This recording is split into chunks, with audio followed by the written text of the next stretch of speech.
Welcome back to Outside Views, and the prospect of Mr. Brexit transforming into Mr. Britain is not just a political development. It is the final agonizing stage of a national tragedy. It's the ultimate and logical conclusion of years of manufactured crisis, and it should terrify anyone who values sensible governance and economic stability.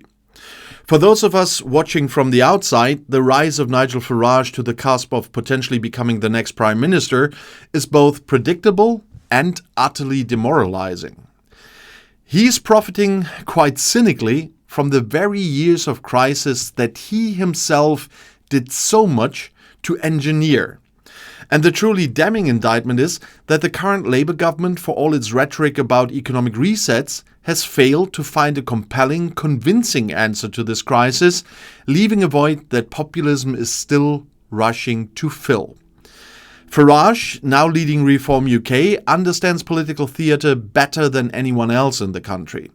He's not a policy wonk, he's a showmaster, a ringmaster, and an expert in political theatrics.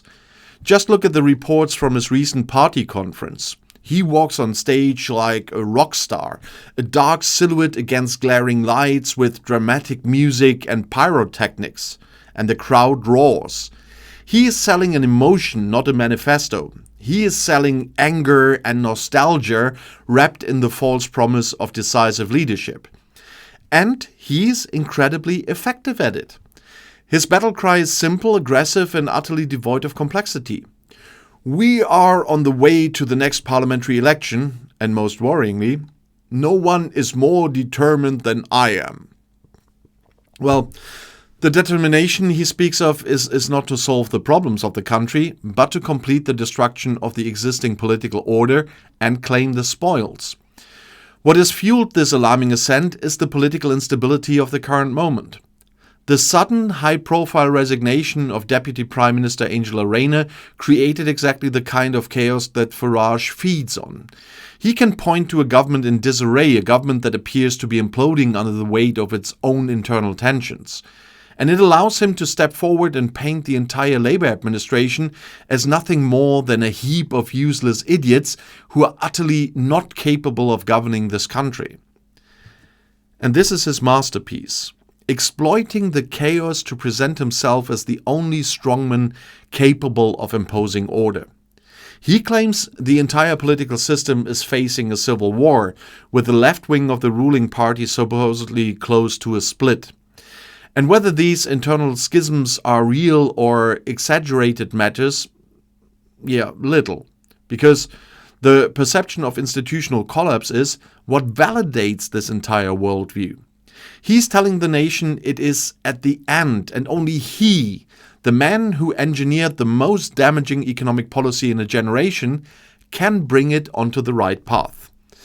The sheer breathtaking arrogance of this narrative is overshadowed only by its effectiveness. He is telling a deeply anxious and economically damaged population that the solution is more of the medicine that made them sick in the first place. More radical isolation, more hostility to immigration, and more rejection of the established order. And the reason this works is because the severe and long-lasting economic impact of Brexit, the one his movement fought for, has created the conditions for his triumph. The economic stagnation, the 4% permanent productivity loss acknowledged by the nation's own fiscal experts, has made the cost of living crisis and the stretched public services feel unbearable. The very failure of the political class to deliver on the promises of Brexit, to see the sunlit uplands, is being used by the architects of the failure to demand even more radical change. And the argument is no longer Brexit will make us rich. Well, it did with a few guys. But the new argument is Brexit failed because the current politicians didn't do it hard enough. Only Mr. Brexit himself, can deliver the true, pure vision. And it's a cynical feedback loop of crisis. And where's the Labour government's answer? They are caught in the most punishing trap imaginable. They are finally willing to admit the economic damage of the hard Brexit chosen by Farage's wing, a necessary admission, as the reports from the IMF meeting showed. We talked about that yesterday, but they are terrified of doing anything meaningful to fix it.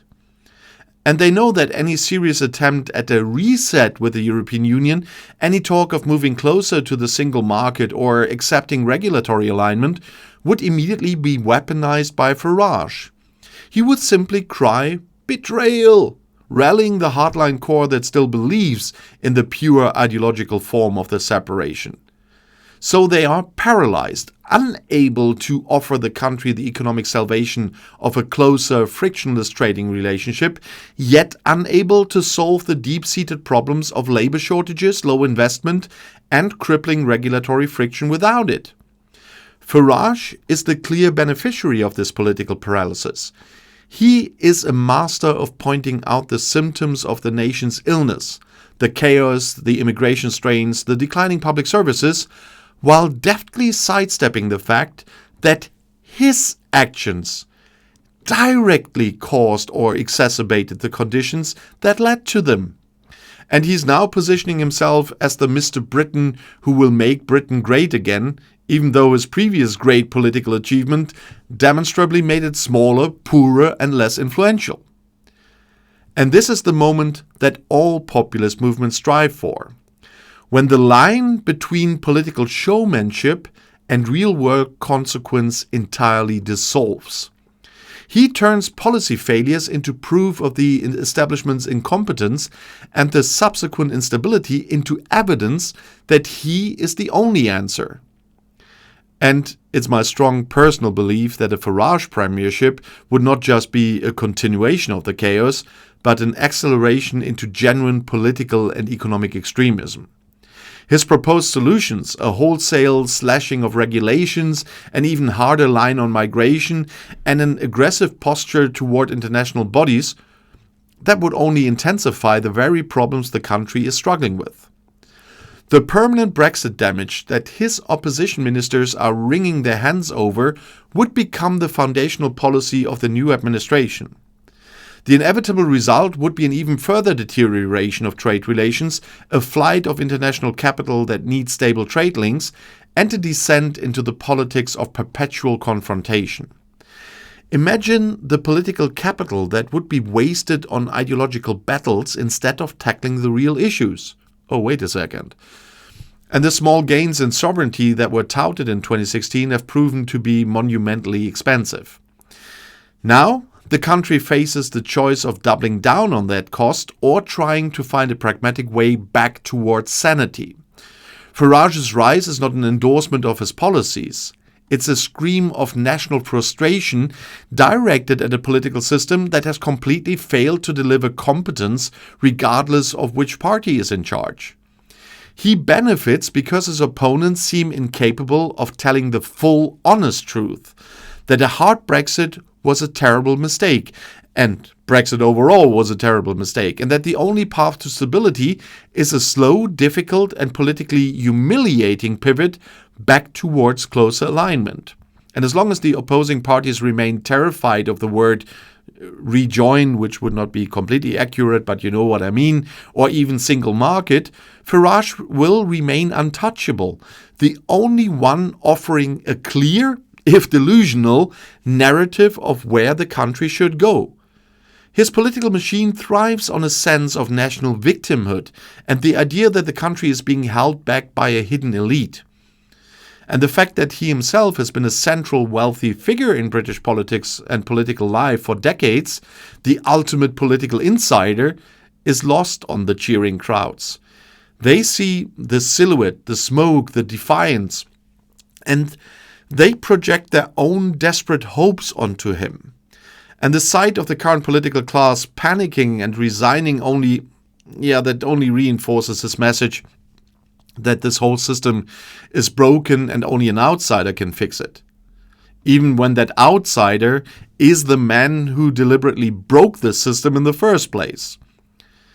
The risk now is a complete ideological takeover, where the country ceases to argue about how to manage the consequences of Brexit and instead starts enacting a program of total deregulation and political scorched earth. And yes, it's really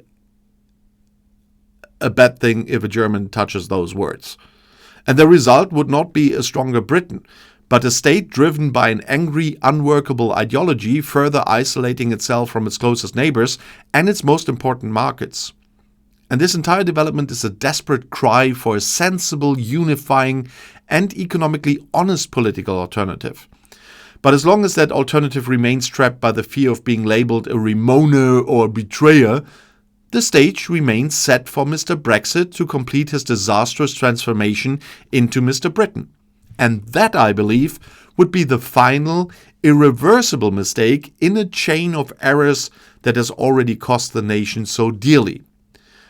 The determination he speaks of is simply the will to drag the country further down the path of ideological ruin. And the world must watch this spectacle and understand that this is the ultimate price of allowing populism to destroy economic rationality. And I'm looking forward to your comments about this. And if you want to see another video right now, the next one is right here in the end screen. I'll see you there. I'll be back.